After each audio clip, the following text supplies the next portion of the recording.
बिस्मिल्लाहिर्रहमानिर्रहीम। उमर इब्न साद का कत्ल।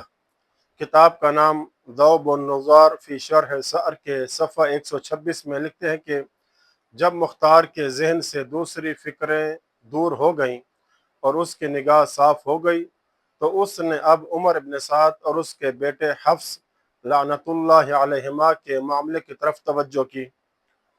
उमर इब्न हैसम बयान करते हैं कि मैं मुख्तार के दाएं जाने बैठा हुआ था और हैसम बिन असवद उसके बाएं जाने बैठा था।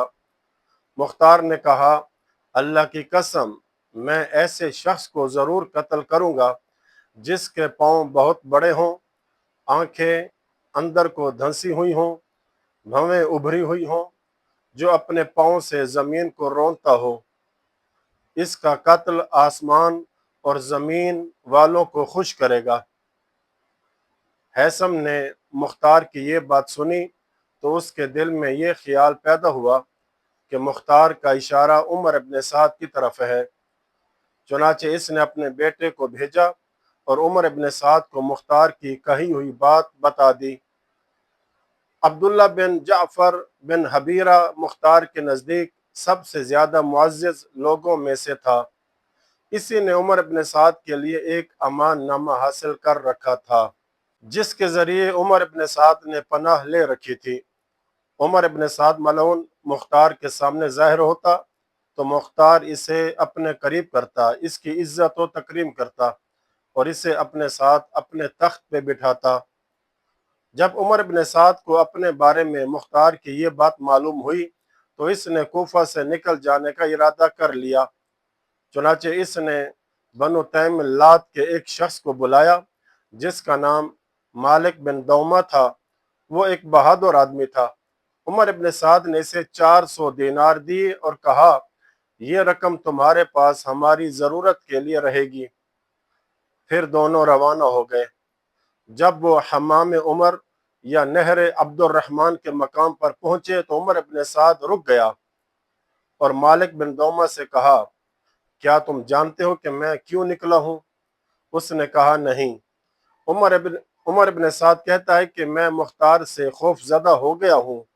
इस पर इब्न दौमा ने कहा कि मुख्तार इससे भी ज्यादा कमजोर है कि तुम्हें कत्ल कर सके, लेकिन अगर तुम भाग गए तो वो तुम्हारा घर मुनहदम कर देगा, तुम्हारे अहलो अयाल और तुम्हारा माल लूट लेगा, तुम्हारी जायदादें और खेतियां बर्बाद कर देगा, जबकि तुम अरब के सबसे ज्यादा मुअज़्ज़ज़ लोगों में से हो। उमर इब्न साद इसकी बातों से धोखा खा गया और इसके साथ वापस रोहा की तरफ लौट आया। फिर दोनों सुबह के वक्त कूफा में दाखिल हो गए। जब मुख्तार को मालूम हुआ कि उमर इब्न साद कूफा से निकल गया है तो उसने कहा, अल्लाह सबसे बड़ा है, हमने उसके साथ वफा की जबकि उसने हमारे साथ गद्दारी की। उमर इब्न साद ने अपने बेटे को मुख्तार के पास भेजा। मुख्तार ने इससे पूछा कि तुम्हारे वालिद कहाँ हैं? उसने कहा, घर में हैं। उमर इब्न साद और इसका बेटा दोनों एक साथ मुख्तार के पास नहीं आते थे, इस खौफ से कि कहीं दोनों एक साथ न हो जाएं और मुख्तार इन दोनों को कत्ल न कर दे। फिर हफ्स ने कहा, मेरे वालिद पूछते हैं कि क्या आप हमारे लिए दी हुई अमान को पूरा करेंगे? मुख्तार ने कहा, बैठ जाओ। फिर मुख्तार ने अबू अमरा कीसान को तलब किया और चुपके से उससे हुक्म दिया, जाओ उमर इब्न साद को कत्ल कर दो। अभी ज्यादा देर नहीं गुजरी थी कि अबू अमरा किसान वापस आया और उमर इब्न साद का सर अपने साथ ले आया। हफ्स जब अपने बाप उमर इब्न साद का सर देखा तो कहा, इन्ना लिल्लाहि व इन्ना इलैहि राजिऊन। मुख्तार ने कहा, क्या तुम इस सर को पहचानते हो?